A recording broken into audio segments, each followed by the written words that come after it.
What if you could heal from the scars of past trauma while having fun and creating beautiful art in the process? One of my favorite affirmations is that healing can be fun. And in this video, we're going to talk about just that. I'll be sharing snippets of an interview I did with Stephanie Osborne from the School of Whispers podcast. We talked about my sacred creative practice, and I share how embracing creativity in challenging times helped to heal my nervous system and alchemize heartache into beauty. Be sure to stick around until the end, where I'll share easy and practical ways that you can embrace creativity in your own healing journey. I love that message that it doesn't have to necessarily be this big, deep connection. It can start as fun and follow that fun, because it will guide you to what are you actually here to do. Yeah, absolutely. And that's a message that I've gotten a lot throughout my healing journey, is that healing can be fun. And I think it's something that we so often think of as like this work that we have to do begrudgingly, and it's going to be so hard and it's going to be so painful. But it doesn't have to be. And like, certainly in your healing journey, you're of course going to come upon times that are hard, but you don't have to make it that. And it can be fun, and there are ways to approach it in that way. And that's one of the things that I love about creativity, is that it does make healing fun. It's so fun to create. Yeah, God, that takes me right back to the conversation we had while we were eating lunch, of me realizing I'm so afraid of this next step of healing, because my expectation is that it's gonna be fucking hard and scary and gonna, just knock me on my ass. And so it's so funny when I do these interviews, how much messages come through my person I'm having a conversation for. That's really for me. And I just love, I recently went to a women's circle, and it was just 5 women, and we did a game. We did sacred play. So in one basket, you ask a question, and then on the other basket, you tune in and you write an answer down for someone in the group who might need it. And I got my own question, which was, why are you so afraid? And the answer was, have more time to play. And I was like, what a remedy for fear. Play and creativity. Yeah, absolutely. So on that note, I want to dive more into the meat and potatoes of this conversation, and talking about what art and creativity really means for you, as you have this really beautiful spirituality to you. And I loved hearing some of your awakening. Anytime that you tell me a story, I love the way that you paint the picture. I love all the serendipitous moments, and you got a really strong connection. So I would love for you to share with everyone the spirituality behind your creation and more about that purpose here. Sure, yeah. My journey with creativity and the spirituality that I found through it really started when I was in college, and I was going through some really, really difficult times in my life.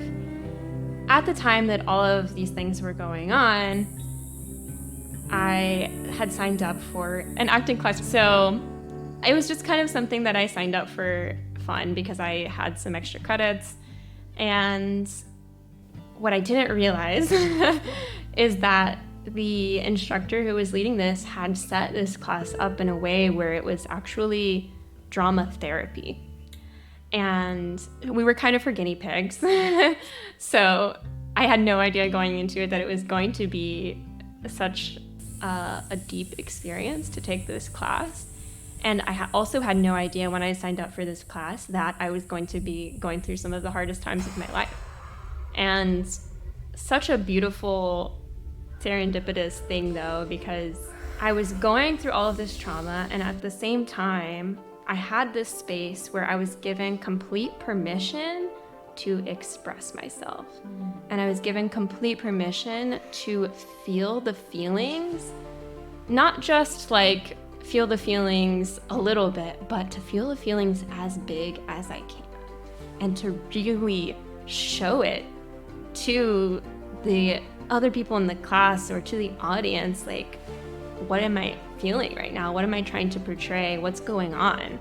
And to have that outlet was completely life-changing.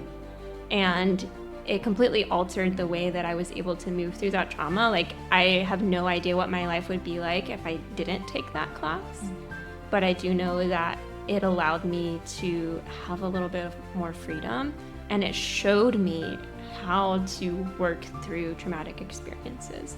And it showed me that if I have a space where I can express myself without judgment, then it's going to be a lot easier to get through it. And I don't have to hold that in my body. So much has happened since then, but I've really held on to that message that I received there. And during that time, I also started painting really heavily. I couldn't sleep at night. To the point where I was so anxious that I would lay flat on the floor and just stare out the window, so paranoid that someone was going to break into my house and try and hurt me, like really intense anxiety. And so I would stay up and I would paint. And it would be 5 o'clock in the morning and I had to go to work and I hadn't slept at all. But having painted for hours, I felt so much lighter.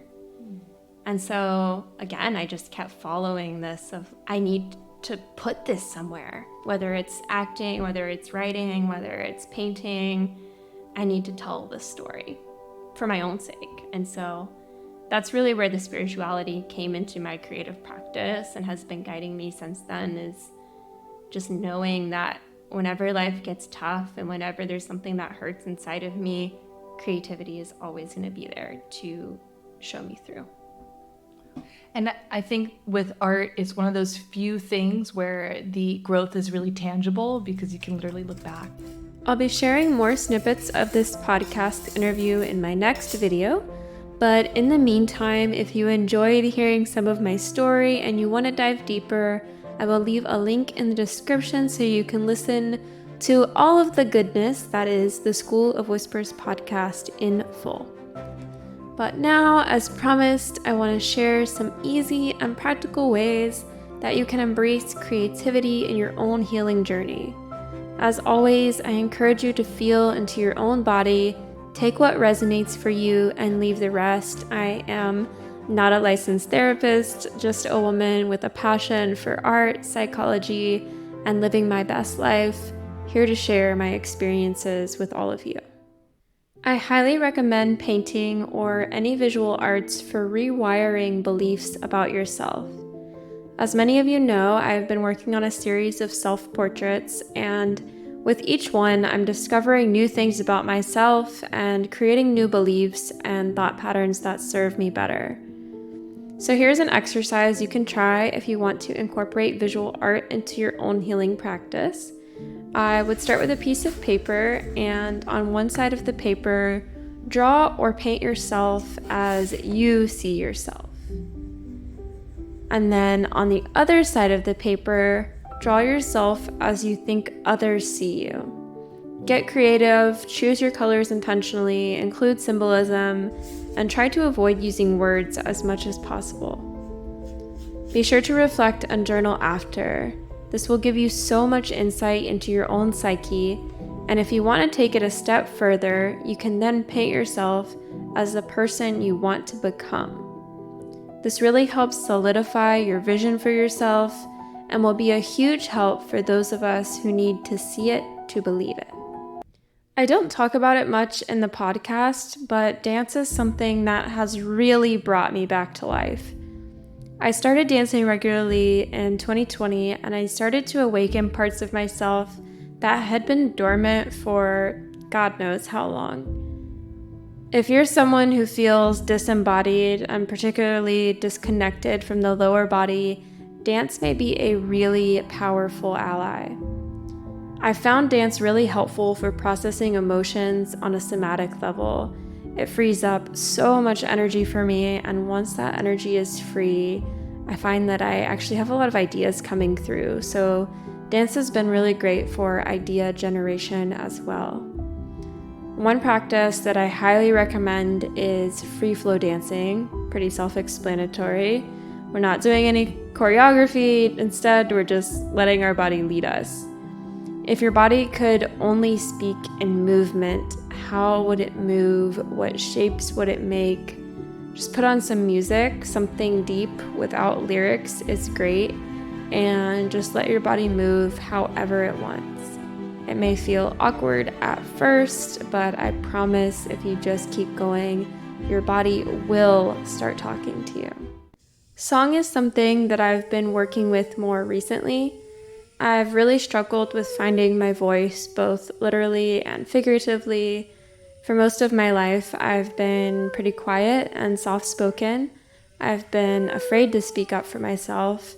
And actually, part of my motivation for starting a YouTube channel was to overcome this fear and to have a space where I can freely express myself.